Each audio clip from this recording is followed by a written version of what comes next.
ಮಠದ ಶಿಷ್ಯರು ಅಭಿಮಾನಿಗಳು ಎಲ್ಲರೂ ಕೂಡ ಎಲ್ಲ ಮಠದ ಶಿಷ್ಯರು ಅತ್ಯಂತ ಪ್ರೀತಿ ವಿಶ್ವಾಸಗಳಿಂದ ಸೌಹಾರ್ದದಿಂದ ಸ್ನೇಹದಿಂದ ಈ ಸಂದರ್ಭದಲ್ಲಿ ಇದ್ದು ಈ ಸೌಹಾರ್ದಯುತವಾದ ವಿಚಾರ ವಿನಿಮಯಗಳಿಗೆ ಪೂರ್ಣವಾದ ಸಹಕಾರವನ್ನು ನೀವು ನೀಡುತ್ತಾನೇ ಇದ್ದೀರಿ, ಮುಂದೂ ಇದೇ ರೀತಿ ನೀಡುತ್ತೀರಿ ಎನ್ನುವಂತಹ ಪೂರ್ಣ ವಿಶ್ವಾಸ ಇದೆ.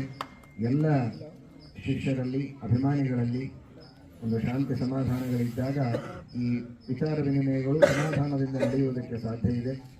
ಆ ರೀತಿಯಾಗಿ ನಡೆದು ಉತ್ತಮವಾದ ರೀತಿಯ ಒಂದು ಸೂಕ್ತವಾದ ಪರಿಹಾರ, ಒಂದು ಒಡಂಬಡಿಕೆ ಉಭಯ ಮಠಗಳಲ್ಲಿಯೂ ಬಂದು ಎಲ್ಲರಲ್ಲಿಯೂ ಒಂದು ವಿಶೇಷವಾದ ಸಂತೋಷ, ಸಮಾಧಾನ ಹಾಗೂ ಉತ್ತಮವಾದ ಕಾರ್ಯವನ್ನು ಮಾಡುವುದಕ್ಕೆ ಎಲ್ಲರಲ್ಲಿಯೂ ಒಂದು ವಿಶೇಷವಾದ ಉತ್ಸಾಹ ಬರುವುದಕ್ಕೆ ಇದು ಕಾರಣ ಆಗಲಿ. ಆ ರೀತಿ ನೀವೆಲ್ಲ ಸಹಕಾರವನ್ನು ಮಾಡಬೇಕು. ನಿಮ್ಮೆಲ್ಲರಿಗೂ ಇಲ್ಲಿ ಸನ್ನಿಹಿತರಾದ ಮಹಾಗುರುಗಳು, ಇವತ್ತಿನ ಆರಾಧ್ಯ ಪುರುಷರು ಪದ್ಮನಾಭ ತೀರ್ಥರು ಎಲ್ಲರಿಗೂ ಅನುಗ್ರಹವನ್ನು ಮಾಡಿ ಆ ತರಹದ ಒಂದು ವಿಶೇಷವಾದ ಪ್ರೇರಣೆಯನ್ನು ಮಾಡಲಿ ಅಂತ ಪ್ರಾರ್ಥನೆ.